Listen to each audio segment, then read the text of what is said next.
you read in verse 1, then Joseph could not restrain himself before all of those who stood by him, and he cried, make everyone go out from me. And so no one stood with him, and then Joseph made himself known to his brothers. And he wept aloud, and the Egyptians in the house of Pharaoh heard it, and Joseph said to his brother, I'm Joseph. Does my father still live? And his brothers could not answer him, for they were dismayed in his presence. And Joseph said to his brothers, please come near to me. So they came near, and he said, look, I'm Joseph, your brother, whom you sold into Egypt. Now do not therefore be grieved or angry with yourself because you sold me here, for God sent me before you to preserve your life. These 2 years the famine have been in the land, and there are still 5 years in which there will be neither plowing or harvesting. God has sent me before you to preserve a posterity for you in the earth, to save your lives by a great deliverance. So now it was not you who sent me here, but God. And he made me a father to Pharaoh and the Lord of all of his house and a ruler throughout all of the land of Egypt. Now, a sudden revelation, Joseph couldn't stand it anymore. It shocked his brothers, packed with emotion. I can't wait to see the videotape. I am Joseph. Saul, falling on the road in Damascus, heard, I am Jesus. We make it so difficult, God makes it so easy. The word for dismayed in verse 3 is a very strong Hebrew word because it literally means to be terrified to the point of being frozen in space. It literally means like, somebody that's just, they can't move. They're just, they get like stone. I'm sure that the boys, they said, this is a guilt. His blood be upon us. What's God doing? God wants to punish us. And then there he is, These guys have had a couple of interesting days. But I think it was their guilt flushed out. And I want you to notice something in terms of Jesus being, Joseph being an example of Christ. Joseph's pardon is immediate. I think if you underline verse 5 and verse 7 and verse 8, there was purposes that God used. Joseph was walking with God, but he now finds the purpose of God in all of these things.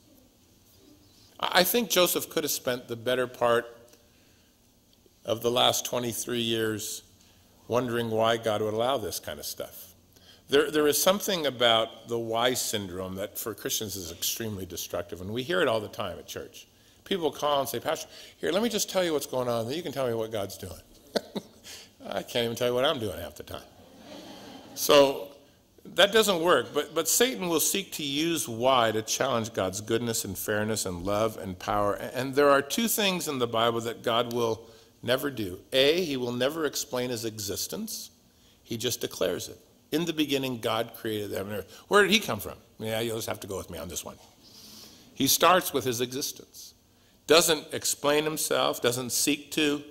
About as close as he gets, as he says through Isaiah, my thoughts are not your thoughts, my ways not your ways. My thoughts are higher than yours, my ways higher than yours. They're beyond your finding out.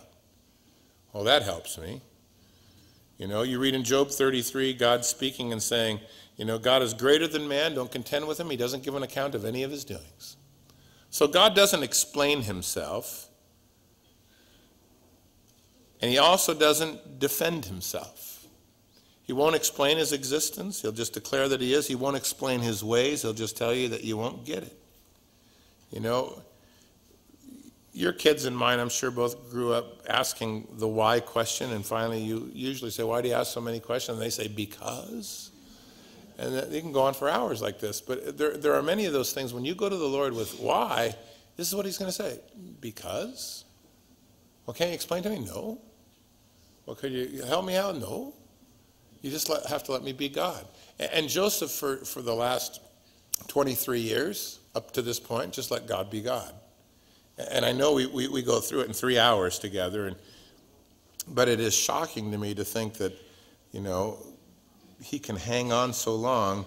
But the blessing from the Lord in this case is Joseph gets to see what God was up to and says to the guys, look, don't be angry with yourself. Don't feel bad about yourself. Don't keep beating yourself with that. This isn't your doing. God had a plan. Your wickedness, he'll use that too, Well, you have to be dealt with. Yeah, you have to be dealt with. But God's still on the throne.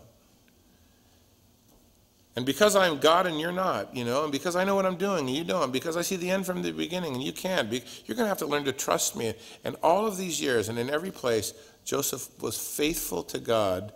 When Pharaoh called, he said, God showed you what's going to happen. When he gets to jail, it's his God that makes him the jailer that he is. When he serves in Potiphar's house, it's God's blessing upon Joseph. And everyone sees it. You hang around Joseph, you get to hear about God a lot. You don't necessarily get many answers, but you get great comfort, God's God. I don't know what he's doing, but I'm going to bless him, and I'm going to love it. I'm going to serve him faithfully wherever he puts me.